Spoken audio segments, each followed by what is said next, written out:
Hallo und herzlich willkommen zu Bring It Up. Mein Name ist Dr. Nicole Haaf und ich hoste den Bring It Up Podcast.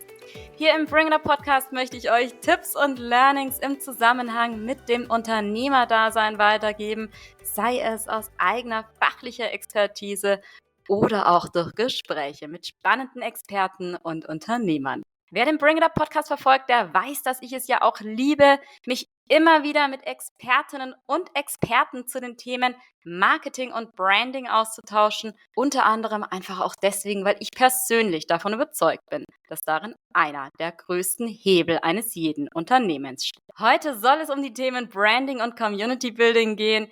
Hierfür habe ich mir einen coolen Experten und spannenden Gesprächspartner in den Bring It Up Podcast eingeladen. Bei mir zu Gast ist Roy Bernheim. Roy ist Co-Founder und CEO von D-Commerce. D-Commerce ist eine plattformbasierte Lösung, wodurch Marken in eigener Community mit ihren Kunden interagieren und ihre Produkte anbieten können. Die Plattform nutzt dabei Web3-Technologien und Blockchain, um datenschutzkonforme, dezentrale Transaktionen durchführen zu können. Für Roy handelt es sich dabei um sein bereits zweites Startup. Er co-gründete schon vor einiger Zeit das Unternehmen T-Bow Clothing, ein Unternehmen für Herrenunterwäsche, dessen Alleinstellungsmerkmal das sogenannte Co-Creation-Modell ist, wo Kunden aktiv in den Entwicklungsprozess neuer Produkte eingebunden werden. Ihr merkt schon, der Roy ist nicht nur ein ziemlich cooler Serial-Entrepreneur, sondern auch ein absoluter Spezialist in Sachen Branding und Community Building. Deswegen werden wir im heutigen Interview mit Roy ein Stück weit natürlich über ihn als Unternehmer, aber auch über D-Commerce als Plattform für kundenspezifisches Community Building sprechen. Wir gehen aber auch darauf ein, warum Community Building in Sachen Branding so wichtig ist, inwiefern Web3-Technologien, Blockchain hier eine entscheidende Rolle spielen und welche Tipps Roy euch in der Hinsicht für euer Unternehmen noch mitgeben kann. Es ist ein super spannendes Thema mit einem ganz großartigen Gast. Daher wünsche ich euch jetzt ganz, ganz viel Spaß mit der heutigen Bring It Up Podcast-Folge. Und let's go!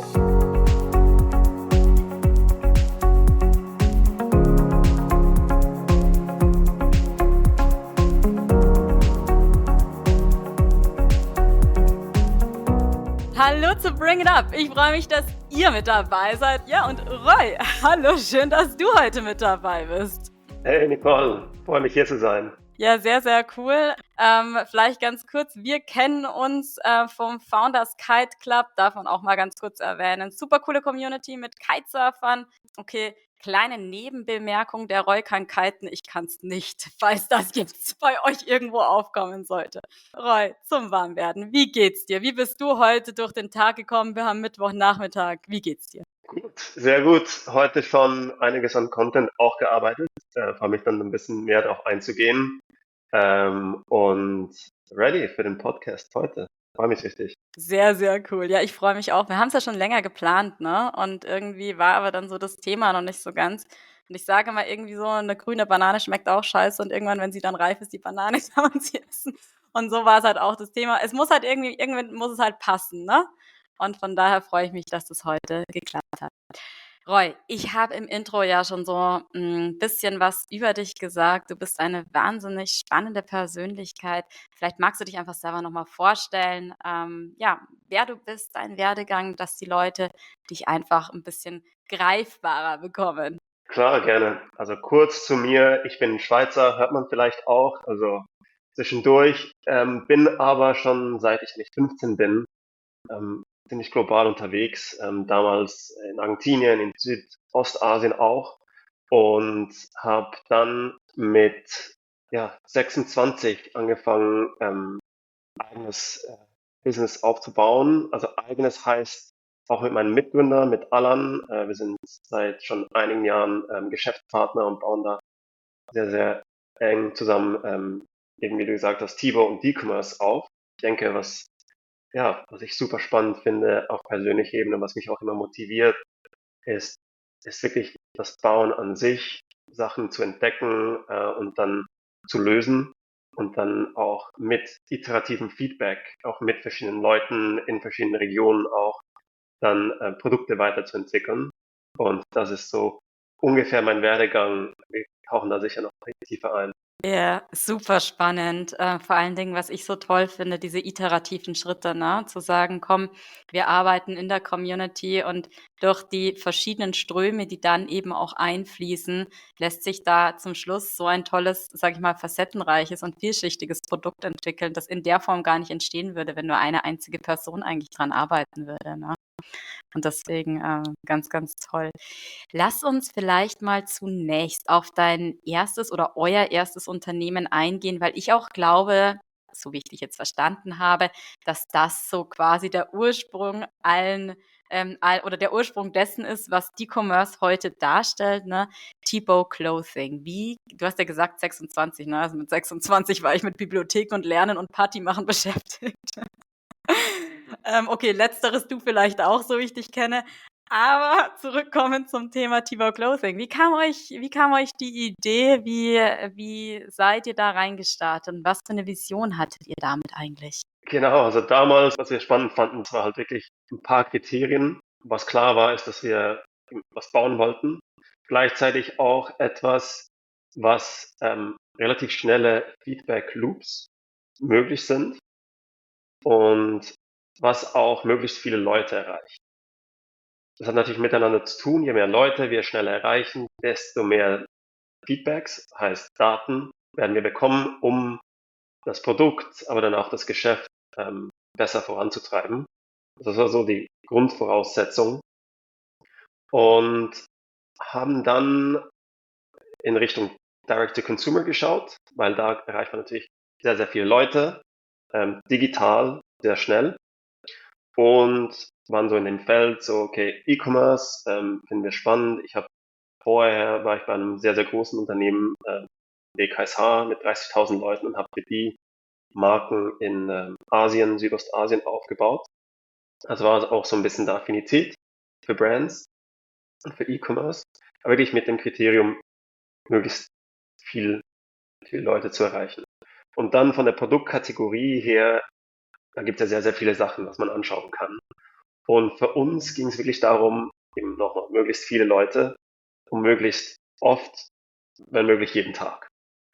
Ja, das Und ist so super sind wir eigentlich spannend. bei Interiors gelandet, also wirklich so Everyday Products. Da gibt es ja verschiedene Sachen auch und haben dann uns ein bisschen rangearbeitet in die ganzen Zahlen.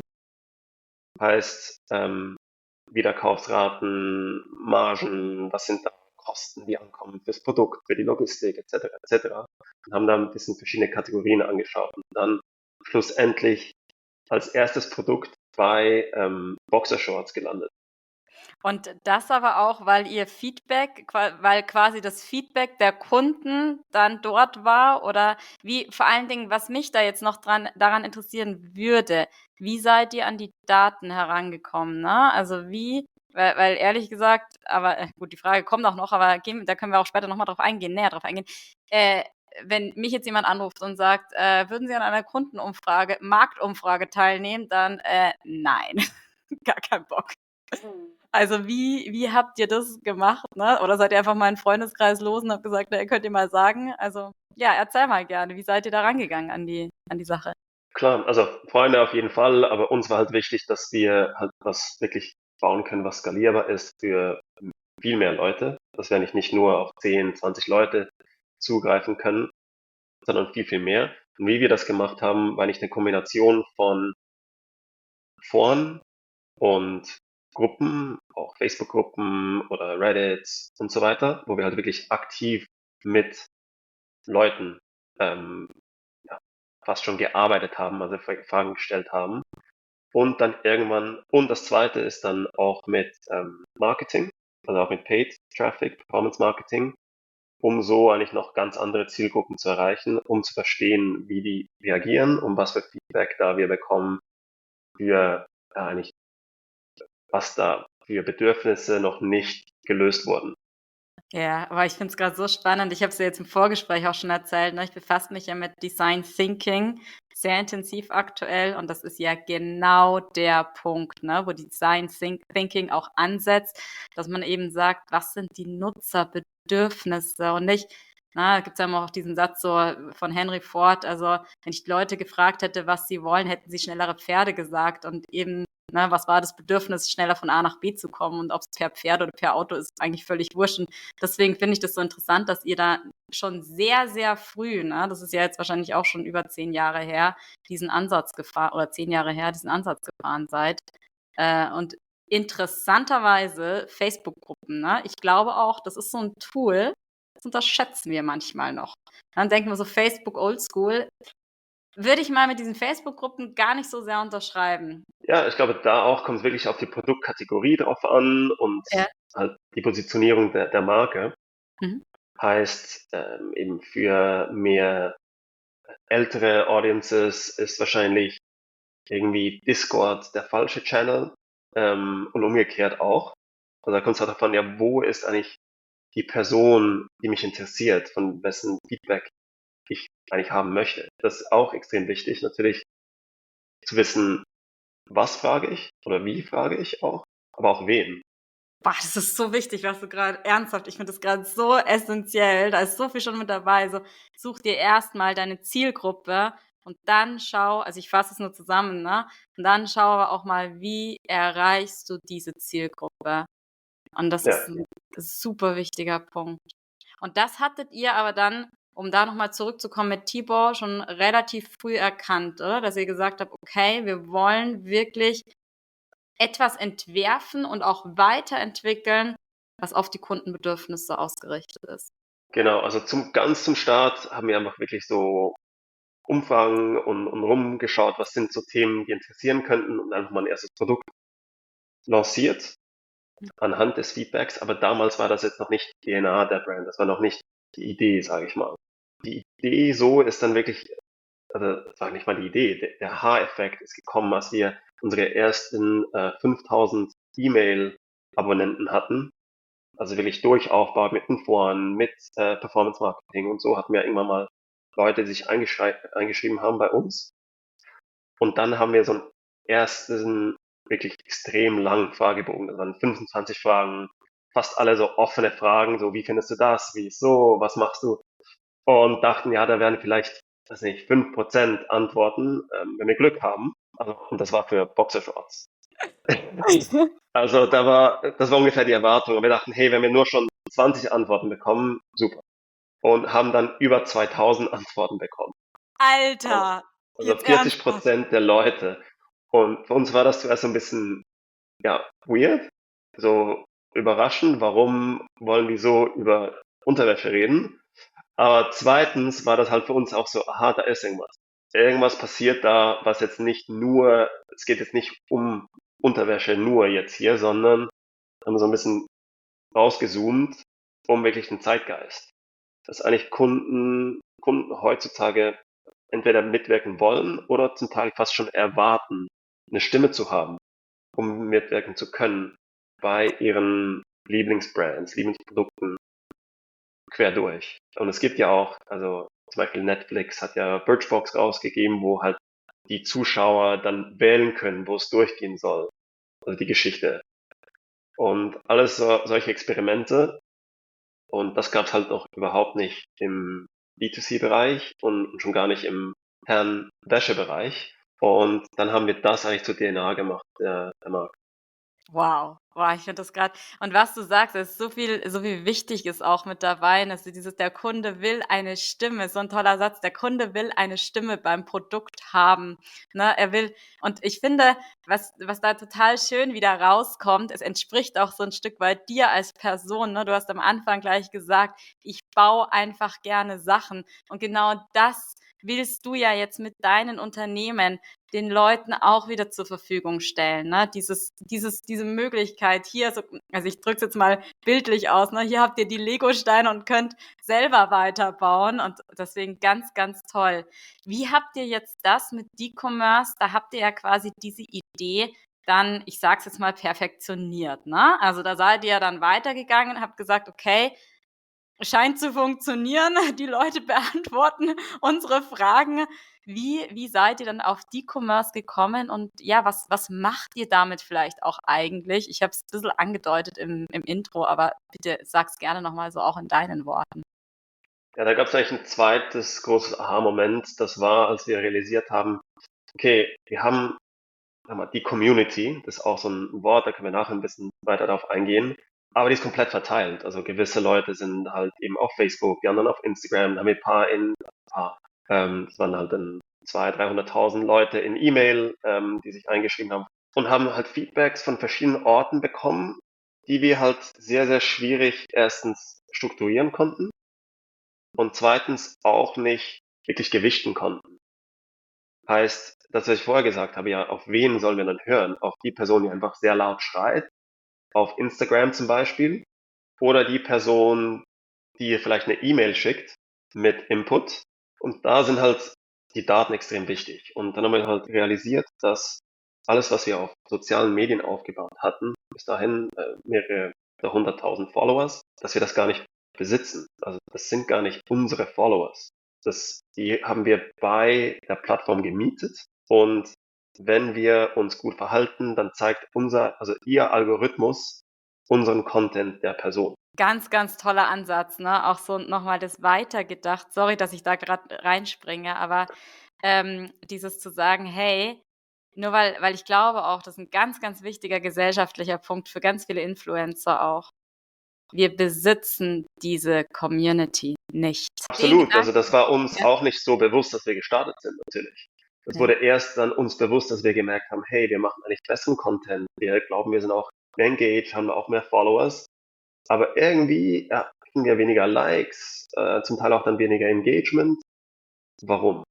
Und das eigentliche Warum ist wirklich global gesehen, weil halt die Organic Reach Rate heißt, wie viele Leute erreiche ich mit meiner Instagram Page, die mich followen.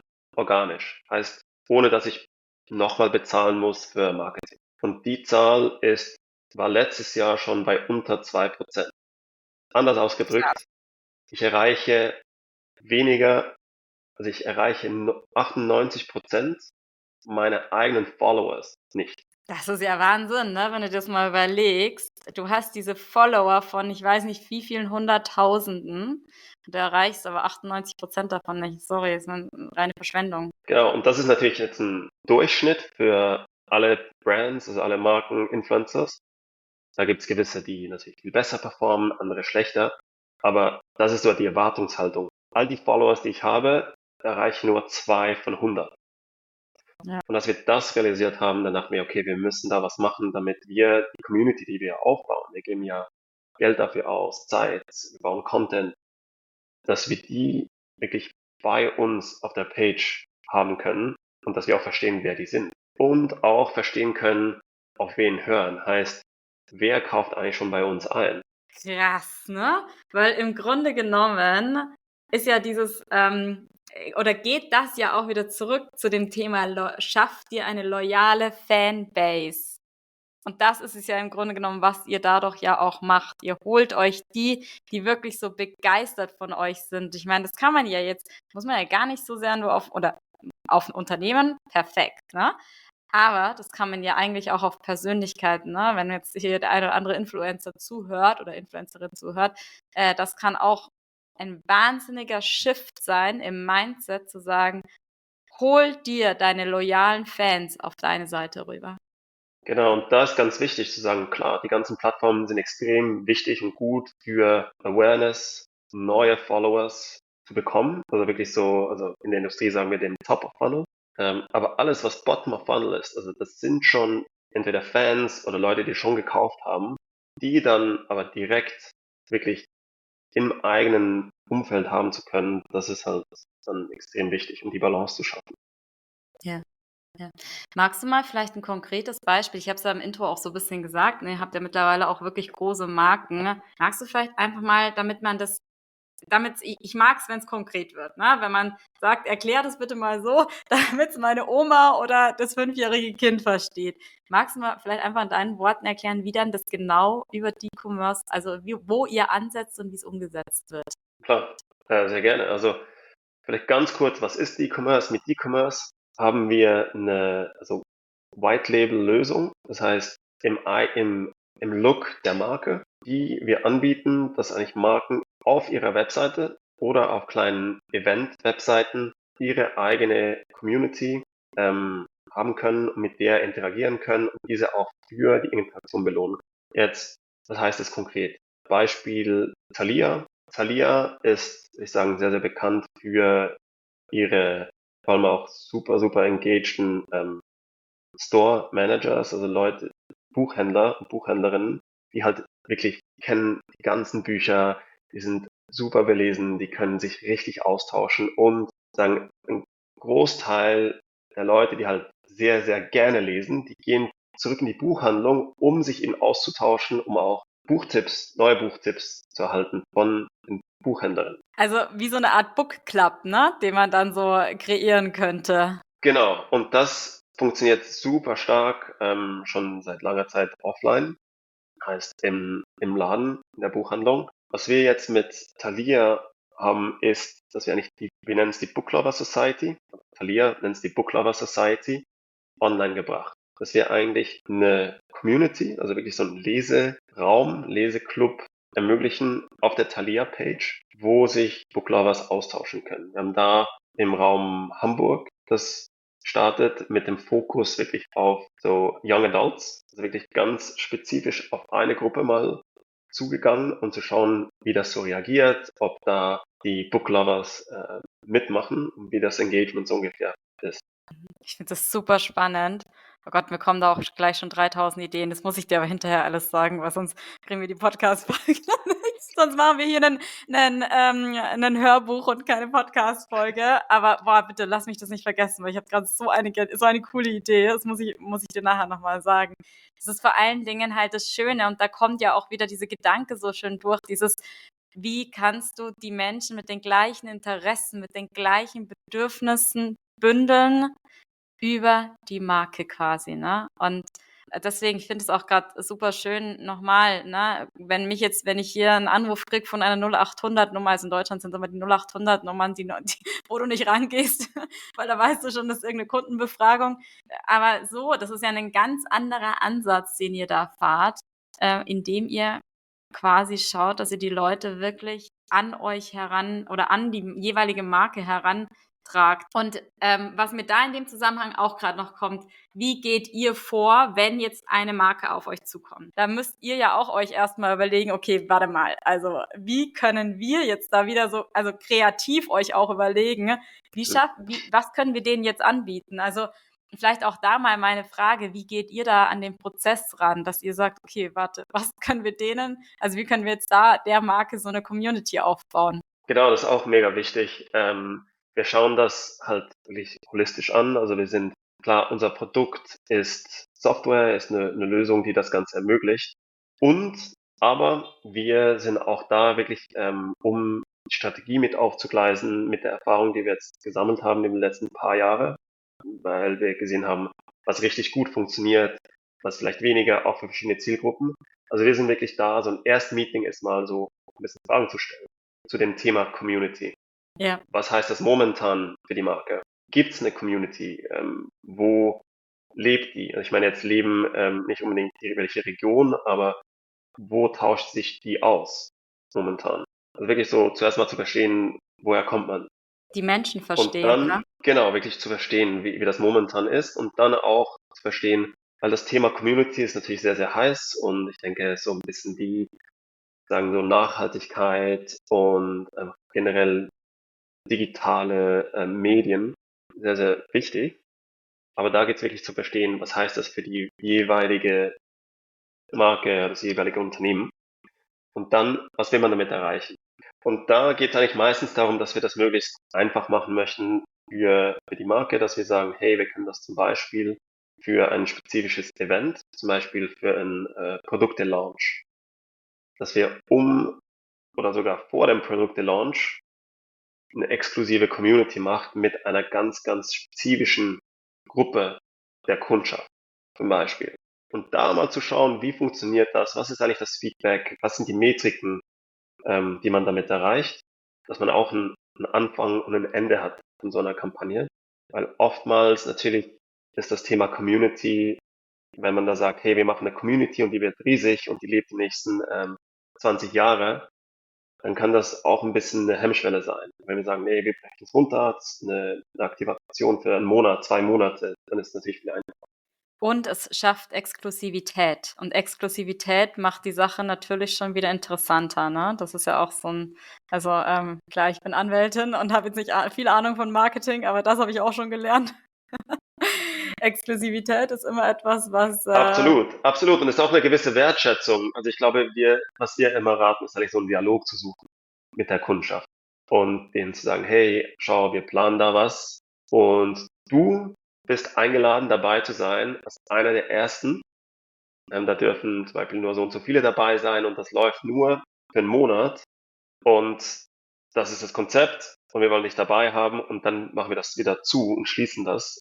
Das ist eigentlich eine einmalige Möglichkeit, um das mit zu shapen. und du machst den Menschen dadurch natürlich, hebst du ihn hervor und machst ihn zu etwas Besonderem, ne? Weil wir haben dich ausgewählt dazu, dass du hier, weiß ich nicht, deinen Beitrag leisten kannst. Also insofern, das ist super cool. Dann gibt es natürlich verschiedene Wege, wie das dann angehen können. Also zum Teil hat die Brand zum Beispiel eine extrem starke E-Mail-Subscriber-Liste und die wissen halt auch genau, wer liest alle E-Mails oder wer hat schon dreimal was gekauft. Dann sind das so ein bisschen die VIP zum Beispiel, die man einladen kann. Vielleicht gibt es aber eine super starke Facebook-Gruppe zum Beispiel, also zum Beispiel da auch im Uhrenbereich. Da sind Facebook-Gruppen noch sehr, sehr, sehr stark, wo zum Teil sogar Kunden Facebook-Gruppen leiten, also gestartet haben und diese dann leiten, um eine Brand herum. Also wir sind jetzt gerade am On-Rampen einer Schweizer Uhrenmarke und die sind halt auch super passioniert. Und da geht's darum, auch da zu sagen, hey, wir hören euch, wir sehen euch, lass uns das ein bisschen einen Dialog haben. Das finde ich auch so ein ganz, ganz wichtiger Punkt, den du gerade sagst, dieses: „Wir hören euch, wir sehen euch.“ Also, gehört und gesehen zu werden. Das heißt ja auch im Sinne von: „Ich respektiere dich, ich achte dich, ich möchte wissen, was deine Bedürfnisse sind.“ Das sind, glaube ich, auch so, wie soll ich sagen, so Wünsche, die jeder Mensch in sich trägt. Jeder Mensch will gesehen werden und nicht übersehen werden, ne? Das ist, finde ich, auch noch mal 'n ganz, ganz, also, deswegen ist es wirklich, es ist so, mir, ja, eigentlich fast schon, es ist wahnsinnig menschlich, was ihr da macht. Es ist so digital und doch so unglaublich auf den Menschen zugeschnitten, individuell. Deswegen bin ich gerade total berührt von dem, was ihr da eigentlich, erschafft mit D-Commerce. Also, Und das ist auch ein mega wichtiger Punkt, also das mit dem wirklich den Menschen in den Vordergrund bringen, vor allem jetzt mit sehr viel AI. Und AI ist super wichtig und auch für vieles gut. Also wir haben ja auch AI-Funktionalitäten reingebaut. Zum Beispiel, dass eine Brand mit einem automatisierten AI-Onboarding eine Community starten kann. Solche Sachen. Gleichzeitig geht es darum, eigentlich die Webseite menschlicher zu machen. Weil plötzlich hat man, wo man vorher shoppen ging, nur, ging jetzt mit dem Thalia-Beispiel, ich habe die Webseite und kaufe mir ein Buch, was super ist. Aber jetzt mit einer Community natürlich kann ich plötzlich, ist es auch ein Austauschort mit Menschen. und ich kann halt auch mit den Menschen dann genau über dieses, also, ich lese ja selber sehr gerne Bücher oder höre mir welche an, kann dann auch mit denen so drüber sprechen, ne? Und vielleicht auch so eine Art, gibt's ja auch so von Influencern verschiedene Bookclubs, da in Austausch gehen, was das vielleicht auch einfach bedeuten könnte. Also, ja, dieses Hobby so ein bisschen aus diesem Ja. Hobby so eine Community zu schaffen. Oder auch, ja, bei Autos kommt mir ja jetzt auch gerade, also, ich meine, ich komme selber, aus so einer Familie, die Autos lieben und, wo dann auch immer so diese Events, veranstaltet werden, wo man dann, ich sage es jetzt, schlag mich tot, irgendwo hinfährt und dann treffen sie sich alle, oder auch so was wie Oldtimer-Treffen oder so, kennen wir ja alle, ne? Und das quasi in digitaler, daran erinnert mich das halt jetzt auch ein Stück weit in digitaler, Version. Nee, ja, und das haben wir da auch gesehen. Also zum einen, dass sich wirklich Leute kennengelernt haben über das geteilte Hobby oder die geteilte Passion, die sie vorher nicht gekannt hatten. Und wir sehen es auch in den Metriken. Also als Beispiel, wir haben dann so Systemnotifizierungen eigentlich, wo man, wenn man jetzt irgendeinen Post followt, wenn man jetzt da hören will, was passiert, dann, wenn da was auf dem Post passiert, dass dann eine automatisierte E-Mail geschickt wird zu dem Post. Und sehen wir für die Marken eine E-Mail-Öffnungsrate von 95%. was halt Krass. riesig ist. Im E-Commerce ist so 35, vielleicht 40% ist der Schnitt oder gut. Und da wird einfach fast jede E-Mail aufgemacht und auch eine Click-Through-Rate, also wie viele Leute dann wirklich auch dann klicken, von 18%. Also fast ein Fünftel der Leute gehen dann wieder zurück auf die Webseite. Und das Wichtige hier ist, es wird nicht auf eine Drittplattform geschickt, also es geht jetzt nicht zurück zu Instagram, sondern es geht halt wirklich auf die E-Commerce-Seite, wo halt dann wieder potenziell was gekauft werden kann. Das ist unfassbar smart gemacht und vor allen Dingen klar, warum reagiere also würde ich auch reagieren, weil dann kriege ich halt diese Meldung: „Hey, auf deinen Beitrag oder auf deinen Kommentar wurde XY halt irgendwie, dazu gesagt“, ne? Und das ist also klar, da reagiere ich auch ganz anders, wenn es was von mir persönlich ist, wo ich mir denke so: ja, warte mal, was haben die dazu zu sagen?“ Das wüsste ich eigentlich schon ganz gerne, als wenn halt ich irgendeinen Newsletter bekomme oder irgendwas, was einfach, unpersönlich ist. Ich würde ganz gerne es ist 'n super spannendes Thema. Lass uns auch das Thema noch mal so ein Stück weit zurückstellen und nachher noch mal drauf zurückkommen, weil, eine Sache, die mir noch mal wichtig ist, ich habe es auch im Intro schon erwähnt und ihr arbeitet ja mit Web3-Technologien, ne? Ich finde, das ist so ein Thema, das also, die Begrifflichkeiten werden halt häufig verwendet und keiner weiß so wirklich, was damit anzufangen. Vielleicht magst du mal ganz kurz irgendwie darauf eingehen, so zum einen mal, was ist das? Auch noch mal so erklären, damit jetzt da nicht jeder mal so rumrennt und hier Web3, aber eigentlich keine Ahnung. Und zum anderen auch, inwiefern ihr das bei, D-Commerce für euch nutzbar gemacht habt, dass ihr eben, ich sage es mal so, 'nen geschützten Raum herstellt. Also zu der Definition, so wie ich es meistens gerne definiere, was heißt Web 3? Das heißt, es muss ja ein Web 1 und Web 2 gegeben haben oder immer noch geben. Web 1 ist die Phase, wo das Internet halt da war, um Content zu konsumieren. Also man kann auf eine Webseite gehen. Das war so in den 90ern, Anfang 2000er, wo man halt auf eine Webseite geht und dann kann man Zeitungen lesen zum Beispiel. Web 2 war dann die Phase, wo man plötzlich auch interagieren konnte. Man konnte plötzlich was kreieren auf der Webseite. Zum Beispiel soziale Medien. Ich kann jetzt plötzlich kommentieren, ich kann was liken, ich kann irgendwas machen da drauf.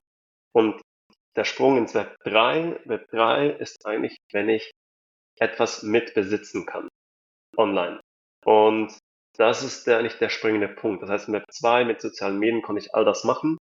Ich hatte im Grunde genommen nichts davon.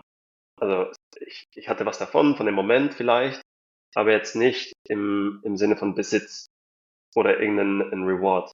Bei Web3 heißt das plötzlich durch eben Blockchain-Technologie jetzt mir Sachen geschickt werden können oder ich jemandem Sachen schicken kann, digital, die dann wirklich bei mir sind. Also die ich dann wirklich besitze, entweder online bei mir in meinem Wallet, also in meinem Online-Konto sozusagen, oder die kann ich dann auch runterladen auf eigentlich ein Stück Papier oder auf einen Stick, wo was auch immer das dann ist, dann liegt. Und was mir dann nur als da kommt wieder die Steuerberaterin und Ja, Juristin in mir durch. Was ist die Gegenleistung? Also so im Sinne von, ne, normalerweise, wenn ich etwas besitze, heißt es, dass ich dafür irgendwann mal eine Gegenleistung erbracht habe. genau, also gibt es natürlich verschiedenste Anwendungen und Möglichkeiten, wie das aussieht. Aber wenn man zum Beispiel Social Media anschaut, dann habe ich ja bei jedem Besuch, bei jedem Klick, bei jedem Kommentar eine Leistung erbracht für die Plattform. Also für Meta, für TikTok, für wen auch immer. Weil ich ja deren Produkt, also die Plattform bereichere mit meiner Information. Super smart Nur gedacht, ja. habe ich außer Convenience und außer, dass ich den Algorithmus, der mir dann meine Sachen zeigt, zu trainieren, habe ich nichts davon. Klar, weil dir die Community wieder verloren geht am Ende des Tages, ne? Genau. Ja. Und das ist jetzt, glaube ich, auch so ein Stück weit, wo ich gern noch mal drauf zu sprechen kommen würde, weil du sagst ja, ihr nutzt das mit D-Commerce auch, ne? Also, dass ihr zum Schluss sagt: „Na, wir machen nicht nur also, wir lassen nicht diese Follower und irgendwie flöten gehen und da hier bei Instagram stecken, sondern wir nehmen die mit.“ Wie nutzt ihr das jetzt konkret auch vielleicht mit der vielleicht kannst du es auch anhand der Web3 oder Blockchain-Technologie erklären, wie ihr das konkret dann umsetzt? Ja, also da gibt es eigentlich zwei Konzepte, die wir trennen können. Also das eine ist, wir nutzen Web3-Technologie als Option. Das heißt, nicht alle unsere Kunden müssen Web3 benutzen, sondern das ist optional, ist eingebaut, dass es für die Marke und auch den End-User also komplett sich anfühlt wie das Internet schon immer. Also da ist jetzt nichts, was sich irgendwie verändert für den Endkunden oder so, aber es ist optional. Ja, das war das erste Thema. Können wir darüber reden, warum man das will oder nicht will.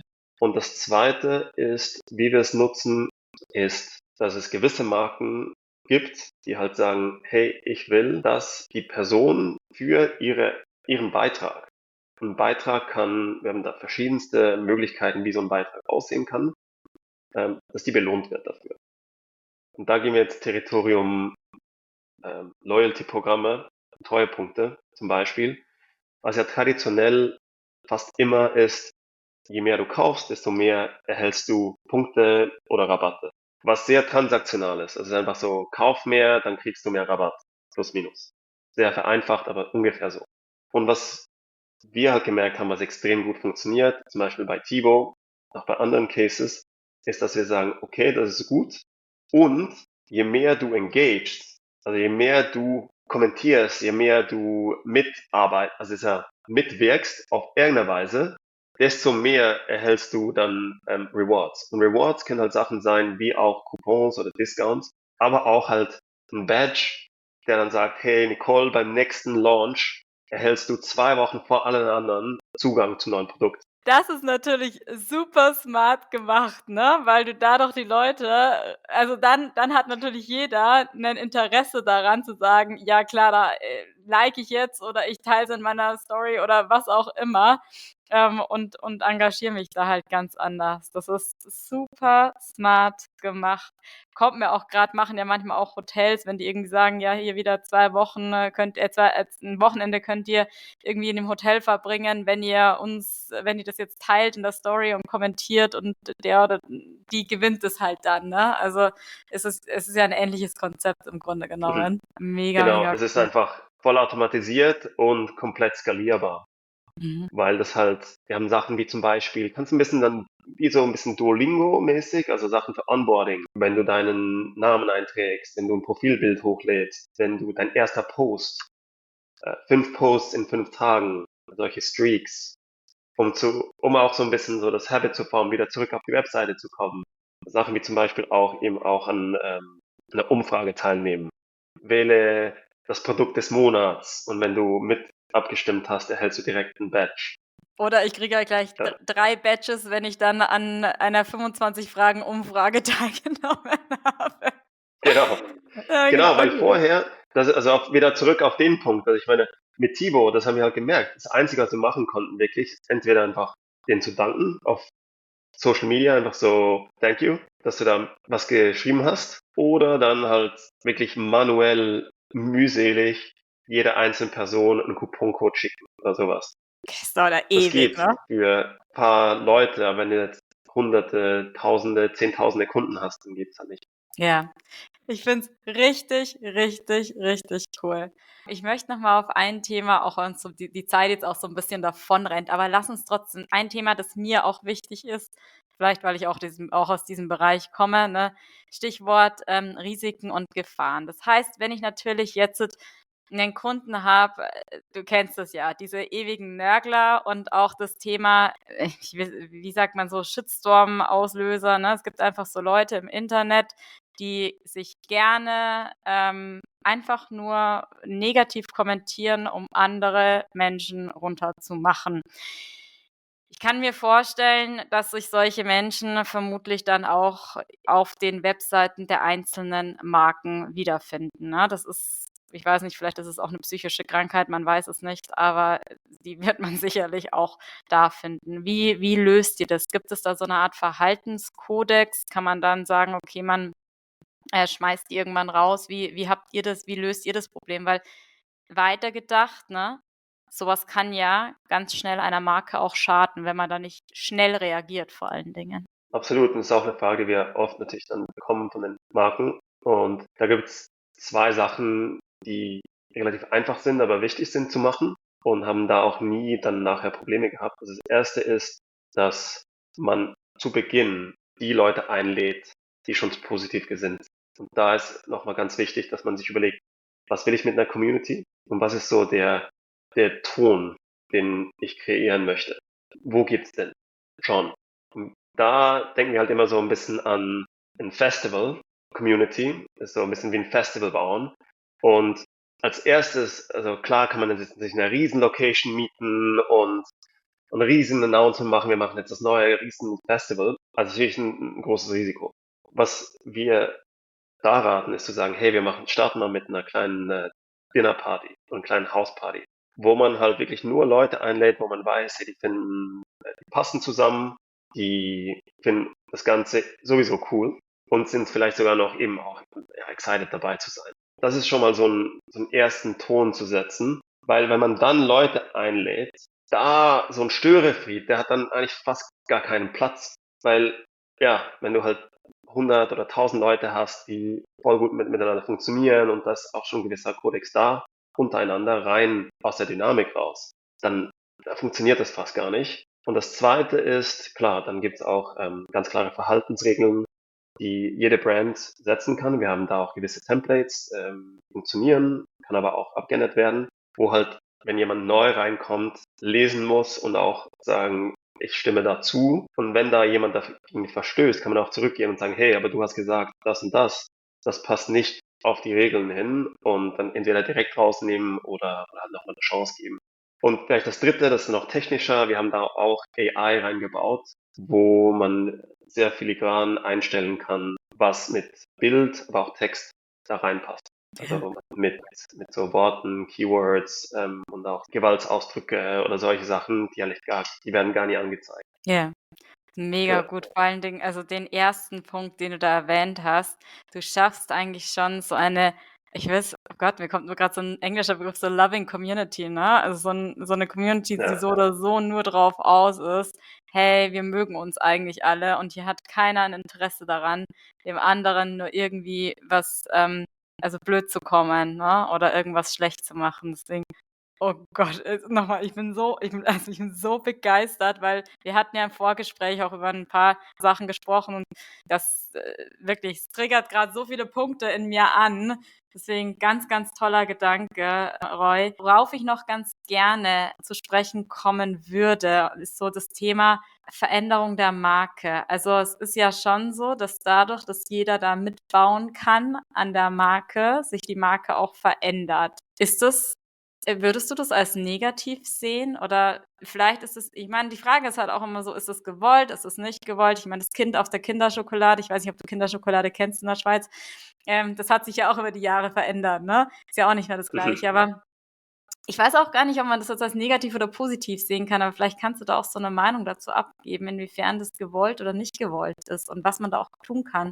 Absolut. Also ich glaube, da gibt es kein Negativ oder Positiv. Ich glaube, da geht es wirklich um jede einzelne Marke drauf an. Also da gibt's High-End Luxusmarken oder Fashion Designer Marken, die halt sehr, sehr stark von der Person oder mehreren Personen halt so sind und so aussehen sollten auch und dafür auch stark sind.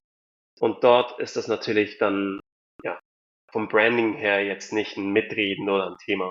Und dann gibt es natürlich die andere Seite, die sagen, hey, wir finden einen Dialog spannend in einem gewissen Rahmen. Und da ist natürlich die Aufgabe auch der Brand und wofür die auch immer stehen, ist zu sagen, hey, wir stehen dafür, aber vielleicht innerhalb dessen gibt es Entwicklungspotenzial, weil ich auf den Kernwerten aufbauen. Aber hier, also im Thema Community, da gibt's also vielleicht auch ein sehr, sagen wir mal, Extrembeispiel ist halt dann Tibo, wo wir sagen, da kannst du wirklich auch beim Produkt mitreden. Wir wollen das sogar. Und vielleicht auch bei den Marketingkampagnen, wie die aussehen sollen und so. Also da geht's wirklich sehr, sehr stark in die, sag mal, experimentellere Zone. Wir raten das natürlich nicht jeder Brand oder würden nie drauf bestehen, sondern eher zu sagen, nee, also es geht in erster Linie wirklich nur mal um die Community, damit sich die austauschen kann, auf was es schon gibt, auf dem Produkt. Also nochmal zurück auf die Book Lover Society zum Beispiel mit Büchern. Da geht es jetzt gar nicht also null um die Marke, sondern wirklich um die Liebe zum Buch. Ja. Absolut. Und was mir dann auch gerade kam, während du so gesprochen hast, ne, klar, eine Chanel-Tasche wird immer eine Chanel-Tasche bleiben und die wird sich nicht verändern. Also ich spreche jetzt aus einer Frauenperspektive, aber oder eine bestimmte Uhr, ich werde jetzt keine Marke nennen, weil sonst kommt da gleich wieder das Thema Schleichwerbung. Aber also wir alle wissen, die Uhren, diese Uhrmarke, die den Pferdesport und den Golfsport und auch den Tennissport sehr fördert, da gibt's auch die Signatures. Und die werden sich sicherlich nicht verändern. Genau, Ganz, also da gibt's auf dem ganzen Spektrum gibt's Bandbreiten, wo ja, man sich tummeln kann. Zum Beispiel ein Thema ist auch so Limited Editions zum Beispiel, wo man vielleicht daran Input holen kann, sich aus der Community zum Beispiel. ja. Ja, Das ist dann, wo man sagt, okay, das wird halt dann die Sommeredition. Aber genau, sowas, ja. damit kann man natürlich arbeiten. Roy, mega cool. Ich habe eine Abschlussfrage und ich war mir tatsächlich erst vor dem Gespräch, war ich mir gar nicht sicher, ob ich die wirklich stellen kann, weil ich die normalerweise immer nur so, wenn wir es, also ich spreche ja auch viel mit Unternehmern über Mindset-Themen, ne? Und das ist mir ja auch ein ganz, ganz wichtiges Thema. Aber ich glaube, dass ich sie auch dir stellen kann, gerade weil ihr wirklich also auch weil ich weiß, dass du ein Mensch bist, der sich damit auch befasst und weil ihr auch so ein menschliches, ja, Produkt fast schon herstellt. Deswegen würde ich sie auch dir gerne stellen, diese Frage. Wir stellen uns jetzt mal vor, dieses Leben ist ein Theaterstück, ne? Bevor wir hierher kommen, suchen wir uns alle eine Rolle raus. Also du hast dir, bevor du hierher gekommen bist, die Rolle Roy Bernheim ausgesucht. Ich habe mir die Rolle Nicole Hafer ausgesucht. Und ja, dann kommen wir halt alle mal so her. Und jetzt stellen wir uns mal vor, irgendwie, jetzt ist mal so der erste Akt gespielt. Und von Geburt bis jetzt hättest du nochmal die Möglichkeit, dem Publikum nochmal so, sei es 3 Weisheiten oder eine Sache, wo du sagst, Freunde, wenn ihr euch das mal merkt, von meiner Geburt bis jetzt aus meinem Leben, dann habt ihr schon mal einiges mitgenommen und dann sehen wir uns gleich im zweiten Akt wieder. Was wäre das so? Was kommt dir da intuitiv aus dem Bauch, wo du sagst, das möchte ich den Menschen gerne nochmal mitgeben. Das ist was, das trägt mich, das hat mich bis hierher sehr gut getragen. Und das zeichnet mich auch als Person, zeichnet mich das aus. Was wäre das? Ich glaube, zum ersten, was für mich vor allem ja, die ersten 25 Jahre, vielleicht sogar 30 Jahre sehr geprägt hat, ist so meine Motivation, etwas, was auch immer die Hürde war, zu erreichen, damit ich nachher mehr Optionen habe und ich eigentlich mein Leben so bestmöglich so gestalten kann, wie ich das am liebsten hätte. Heißt zum Beispiel in der Schule, dass ich möglichst gute Noten haben wollte, weil ich dann wusste, dass ich dann nicht auswählen kann, was ich nachher, wo ich studieren möchte, zum Beispiel. Irgendwie sowas. Ich glaube, das war so immer so ein starker roter Faden für mich. Damals mehr auch, wahrscheinlich mehr noch auf Kopf getrieben, dann über die letzten paar Jahre eher dann Richtung so Gut Feeling.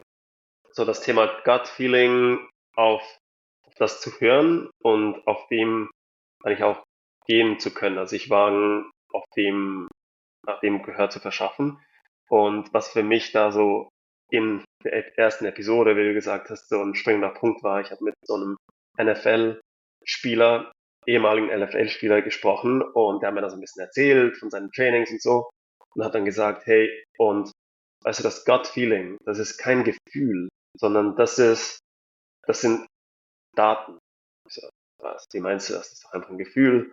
Also, nee, also wir haben da den gleichen Pass tausende Male trainiert, damit dann, wenn wir dann im Match sind, also wenn es echt gilt, dass der dann sich anfühlt, als wäre der komplett intuitiv passiert, nach Gefühl.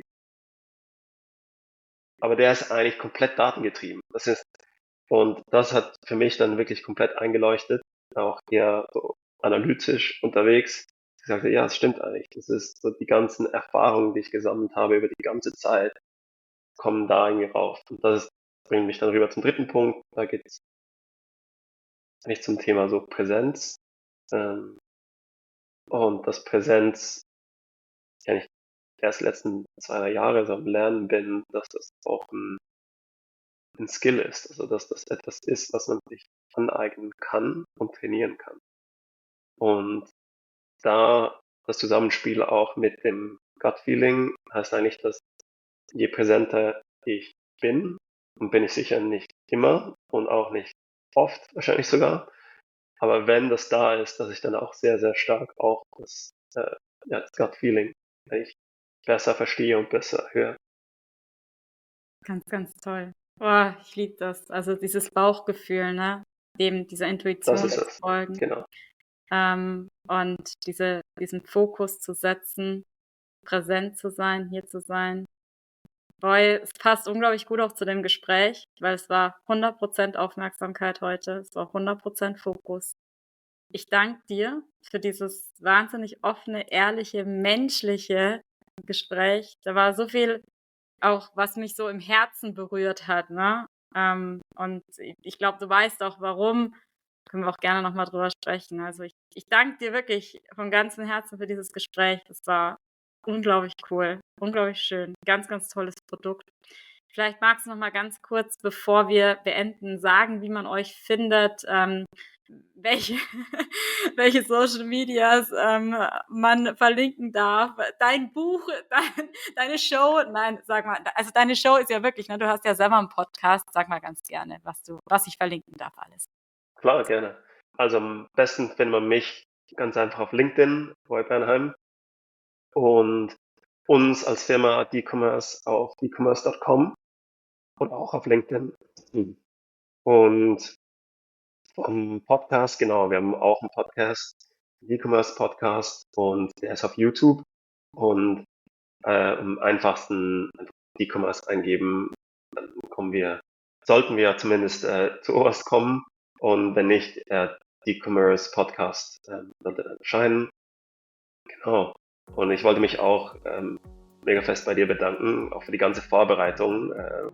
Die Fragen vorher zu bekommen, das ist nicht immer gegeben bei Podcasts, und vor allem so detailliert. Vielen, vielen Dank. Und auch jetzt für die ganze Präsenz und fürs Gespräch. Wirklich.